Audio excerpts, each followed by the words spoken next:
Hello, everyone, and welcome to today's webinar titled Automation Beyond the Benchtop Instrument, Integrated Workflows in Genomics. This webinar is a part of the 11th annual event in the Genetics Week virtual series.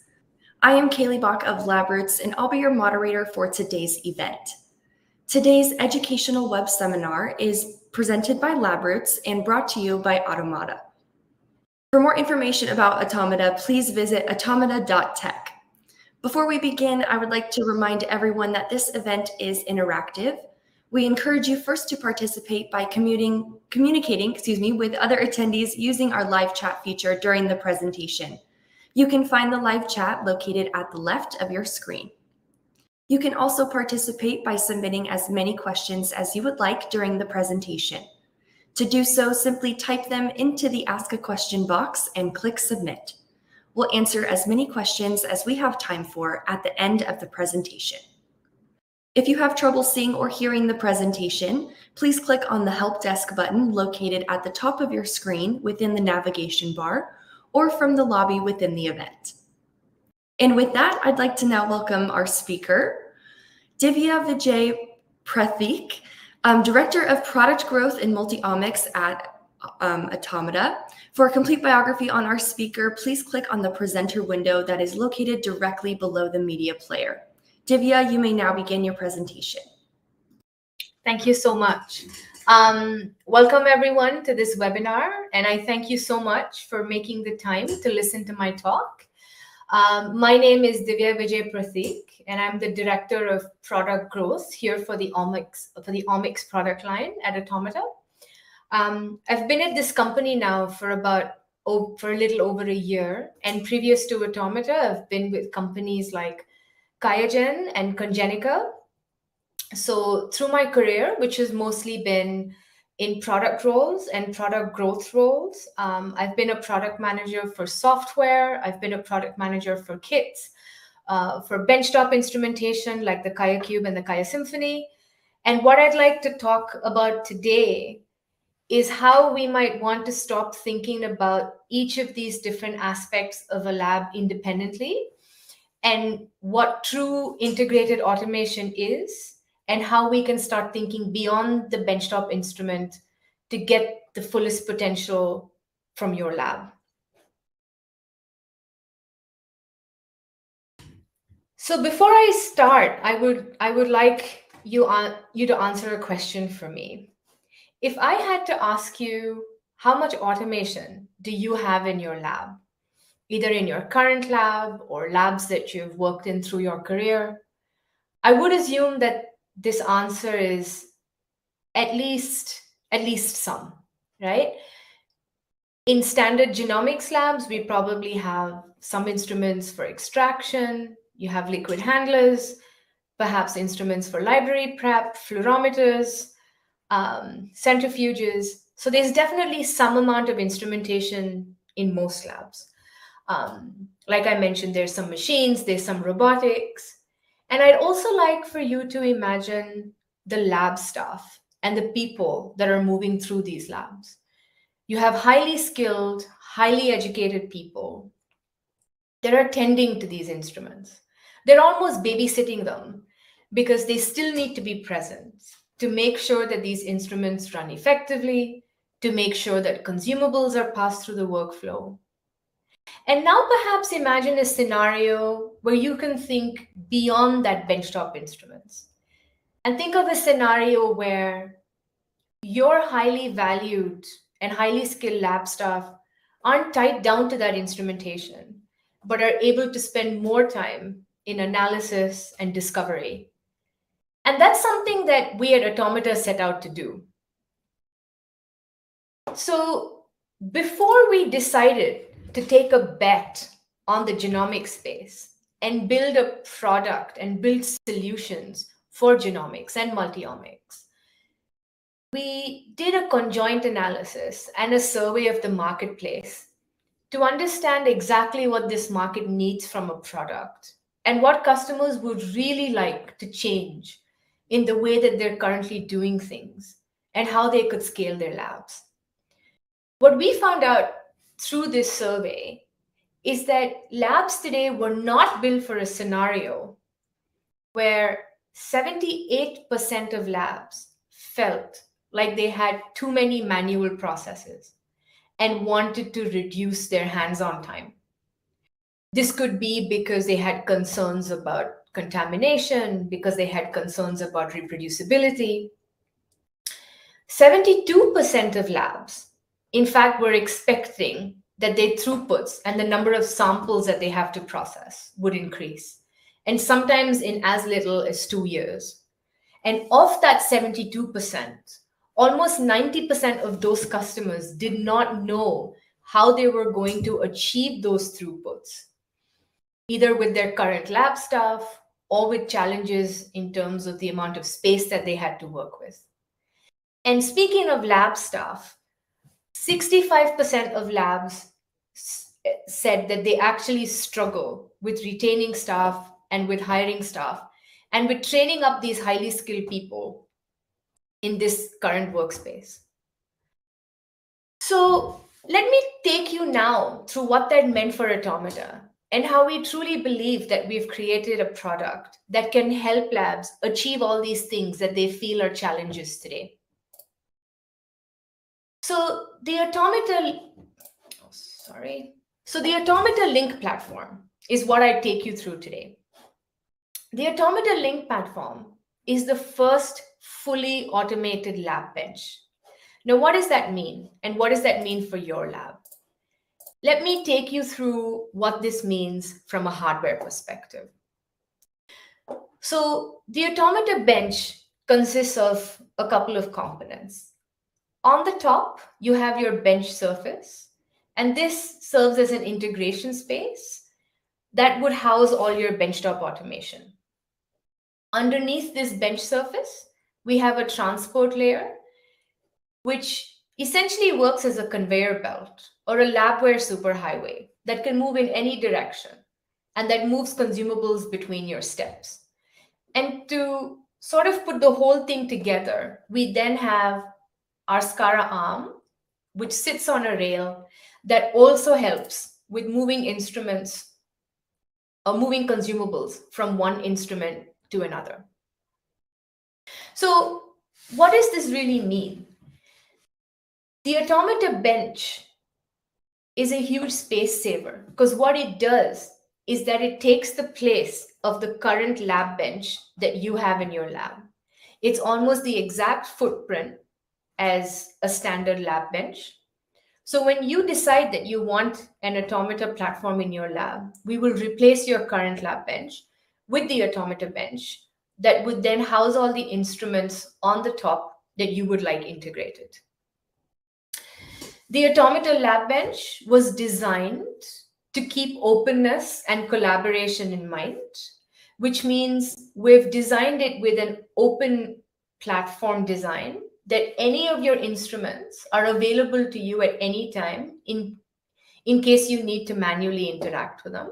And they're also designed to work collaboratively with lab staff alongside them. We don't lock instruments in the name of integration. Another aspect of the openness is also our flexibility and adaptability. So the Automata lab bench works with the instruments that you already have in your lab. If they are integratable, the instruments, and they fit on a benchtop space, the instruments can also be swapped out. You can add more benches, you can add more instruments as your throughputs and as your needs grow. So coming back to what this means about unlocking your space. So as mentioned, the Automata lab bench is one unit. When it fits into an integrated workflow, we come into your space, understand how your people work in your lab, and then we can create different configurations of this bench space. It can either be back-to-back, we can do a sort of linear workflow, we even have T-shaped work cells, and we have U-shaped work cells. Honestly, it's all about what you want to achieve in your lab and whether you maybe have pre-PCR and post-PCR workflows that need to go through a hatch, whether you need to integrate different work cells that might mean a difference in configuration. We absolutely come into your lab and work with you there.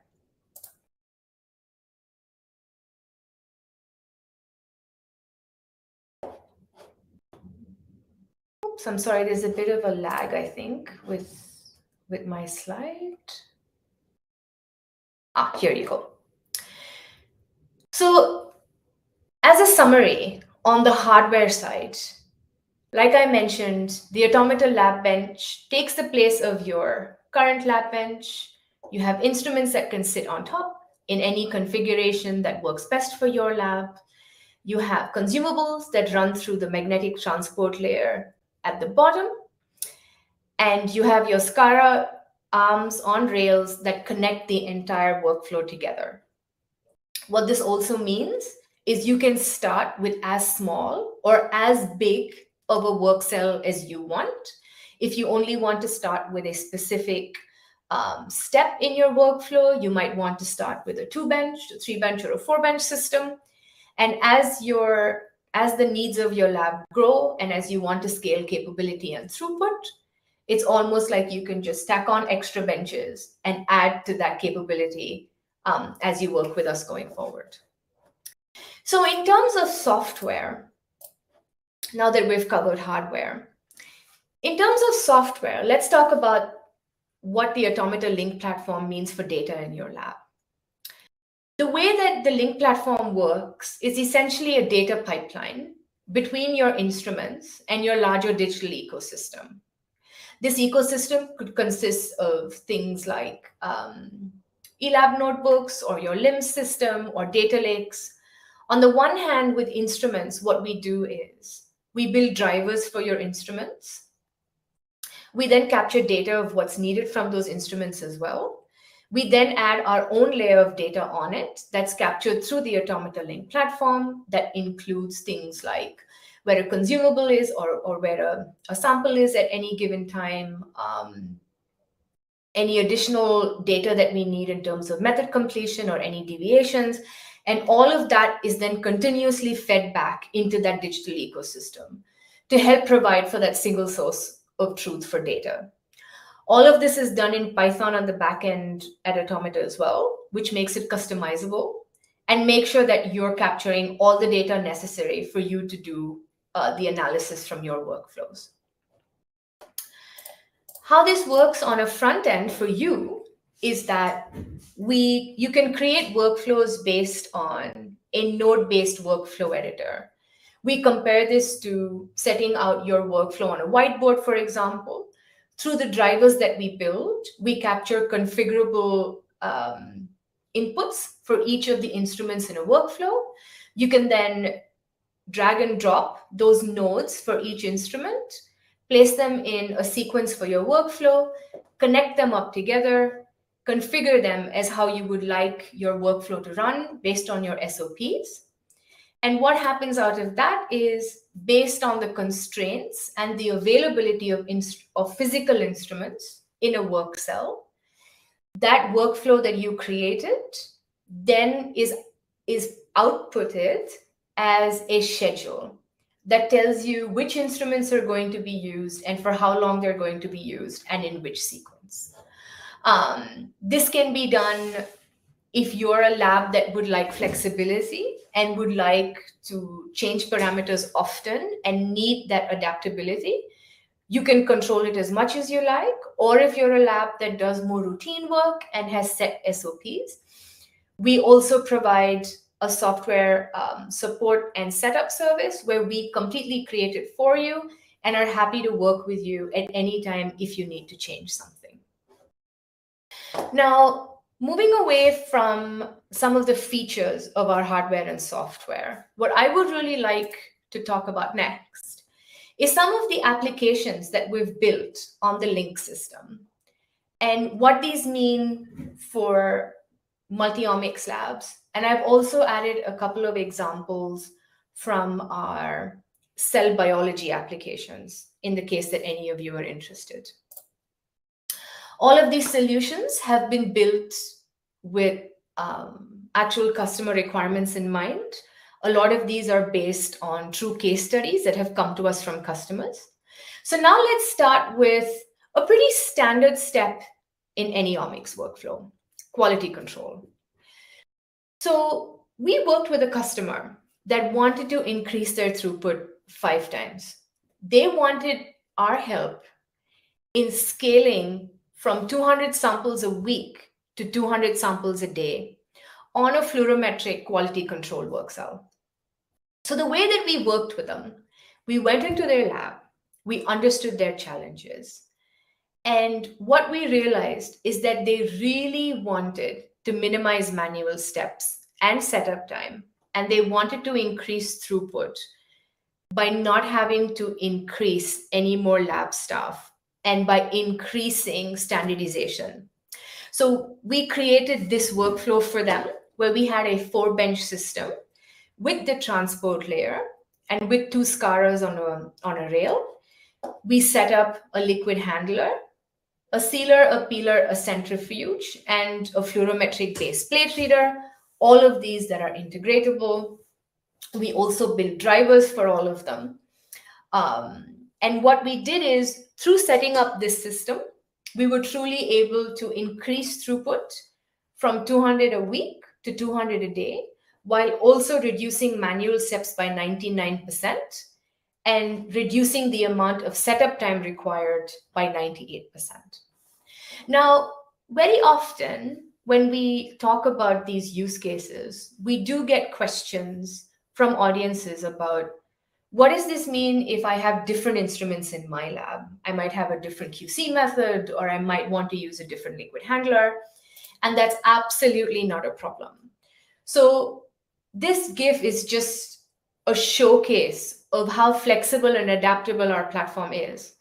That honestly, you could either use your own instruments or swap instruments if that's what your workflow requires. We will meet you where you are in your lab today.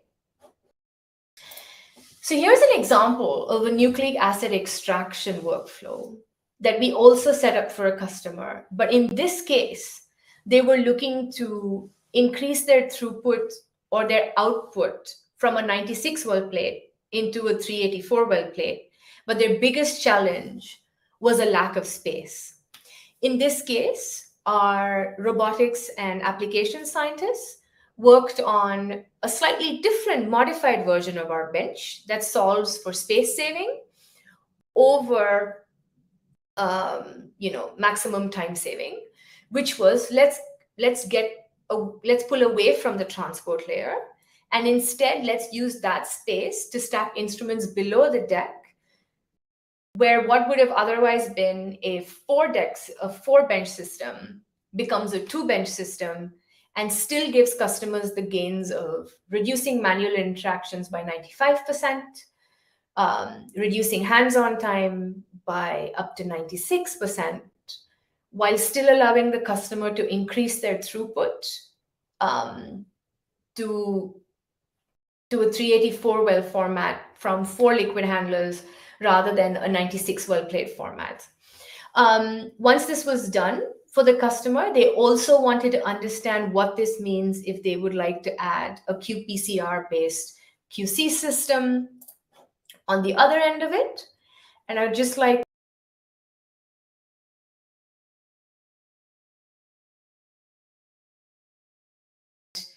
based on if you want to then add a qPCR-based method here, still with your space saving, you can then add instruments here that easily, and then you have a liquid handler to take care of any assay setup. And then this way, with still space constraints, you're able to have 2 workflows integrated into a work cell instead of 1 in quite a linear way. You're also able to still use these instruments if you want at any time. You don't lose these instruments to automation. And then you have a high throughput QC method along with an extraction method in 1 work cell.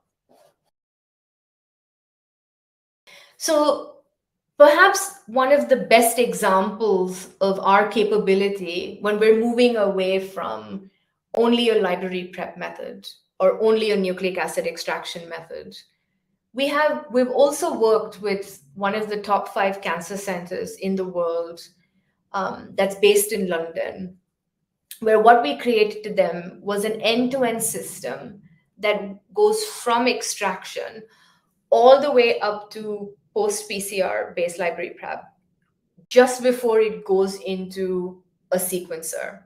So this is, I think, perhaps one of the workflows that I'm most proud of at Automata, because through this method, we've been able to increase the screening process for patients in this London-based clinical NGS testing workflow by 3 times, thereby giving patients and doctors genomics insights so that they have all the information they need to make the best decision about their therapies. We did this not only by increasing throughput through automation, it also reduced staff costs by 76%, where no additional staff were needed to increase this throughput by 3x. And we also reduced the manual interactions in these workflows by 67%, thereby ensuring low error rates and increased repeatability and increased reliability. We're going to be coming out with a press release about this use case very soon, and then you could have more information about the actual customer that we were talking about and what this partnership means. So these are some of the examples from a genomics perspective. I'd also like to take some time to talk about examples from a tissue culture and a cell culture perspective.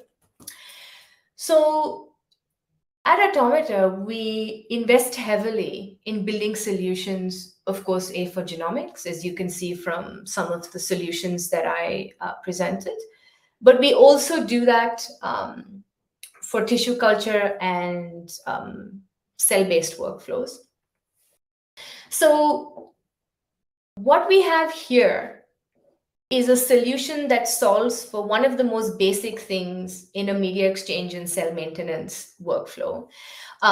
It includes the feeding and the splitting or packaging of cells. Not only does this solution enable truly walk-away time, it absolutely increases the utilization of your lab staff and your lab by automating this quite basic task that can get quite intensive because it has to be scheduled to plan experiments. It enables out of hours operations and also helps plan experiments to run every day. Another example of how we've expanded this is we've done this through taking that media exchange workflow and expanding it into a cell line development workflow, where in this case, we've completely automated end-to-end all the capabilities to go through a cell screening process. So this capability allows for growing cells, analyzing cells, cherry-picking those cells, and then transferring them into tubes for freezing. This platform allows for way more analytical capabilities than would be possible for a lab to do if they were doing it manually, which provides larger data sets that allows for better growth and productivity of those cell lines. So those were some of the examples of very real customer use cases and challenges that we've solved for. If you resonate with any of these or would like to talk more about any of these solutions in particular or solutions that you would like for your lab, I'm very happy to talk about them in the Q&A session, or even if you reach out after this webinar. So now let's talk about what working with Automata means. I know that as we've gone through quite a few of these use cases, it can seem quite intense. I know that, by covering both genomics and cell culture, it does seem like there was a lot of data to go through. I could also imagine that some of you feel like this level of automation is not something that your lab is ready for, or it feels like a big commitment. But what I would really like to reassure you of is at Automata, we're happy to talk to you at the place in which your lab is now and work with you on where your lab is today. And when we work together, then we can work towards where your lab wants to be in probably 18 months from now or 2 years from now. And the way that we do this is that Automata is not only a company of robotics engineers. We have robotics engineers, we have product teams, and we have application specialists and the way that we work with you is once you approach us, we look at what the considerations are for your lab. We try to understand what your throughput aspirations are, what challenges you have in your workflows, how your people feel, and what it is that you want to get out of those highly skilled lab staff. And then we understand the challenges of your space. And once we understand that and establish your workflows, your SOPs, your challenges, we work with our engineering and application teams on building you potential renders of solutions. We then write URSs, and then we also provide you with technical proposals and quotations to meet you wherever your budgets are, whatever your needs are, that you feel like we're the right partners to take you on that journey. So that's my last slide. If you're ready to have that conversation with us, feel free to reach out to us at any time. And I'm also happy then to take any questions. Wonderful. Well, thank you so much, Divya, for your informative presentation. We will now start the live Q&A portion of the webinar. If you have a question you'd like to ask, please do so now. Just click on the Ask a Question box located on the far left of your screen, and we'll answer as many questions as we have time for. All right, so let's get started. Divya, my first question for you asks, and mentions, you've shown some instruments in your workflows, and I have different instruments in my lab. How would you integrate them? So the way that we work with labs is if your instrument is integratable, we build drivers for those instruments, and we then make sure that they fit on the workbench. It doesn't matter that some of the solutions that we've shown, because they are only a capability showcase. What we do is we really work with the instruments that you have, or we suggest instruments that then fill the gap. But as long as the brand or the manufacturer of your instrument allows for us to connect to a larger automation platform, we haven't had any problems with integration. Great, thank you. Next question asks, how can open integrated automation help in scaling up the production of artificial cells? So I'm going to be very, very honest with you. So I am the product manager for the multi-omics product. We do have, I have a counterpart also whose name is Russ Grain, who manages the cell line development and all of the cell biology aspects of it. I'm very happy in taking this question back and then coming back to you with an answer if you leave us your details. Great, thank you. We had one more question, which also may need to be directed, but that's okay. We'll ask it anyway. What are some potential limitations when working with artificial cells or artificial cells made using coral-associated bacteria?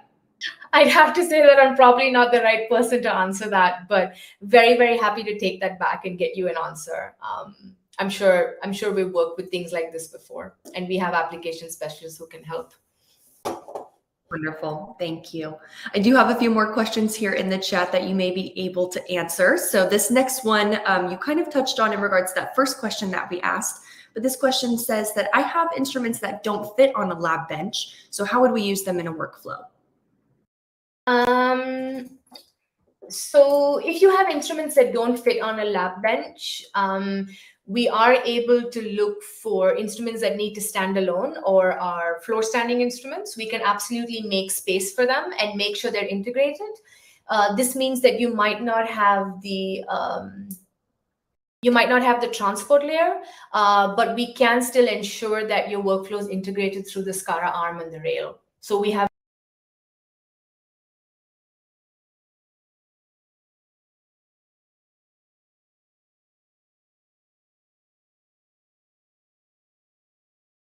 Divya, you cut out there for a moment. Are you still with us?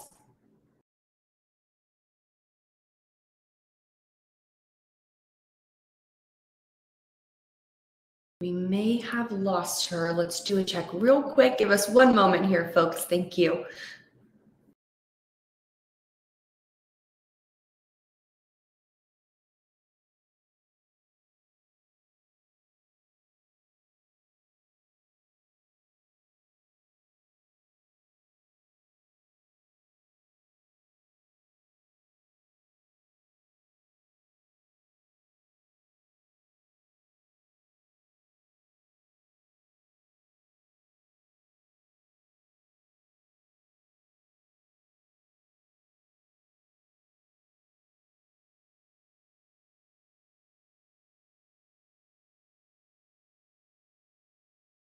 All right, everyone, thank you for your patience. It looks like Divya had a little bit of a technical difficulty here that booted her out of the studio. So I'm going to go ahead and wrap us up here as we were starting to conclude with our Q&A. So I want to thank Divya again for her time today and her important research. But before we go, I'd like to thank the audience for joining us today and for their interesting questions. I'd also like to thank our sponsor, Automata for sponsoring today's webinar. Questions we did not have time for today and those submitted during the on-demand period will be addressed by our speaker via the contact information that you had provided at the time of registration. This webcast can be viewed on demand for 2 years until May 18th, 2025. LabRoots will alert you via email when it's available for replay, and we encourage you to share that email with your colleagues who may have missed today's live event. So until next time, take care, everyone. Goodbye.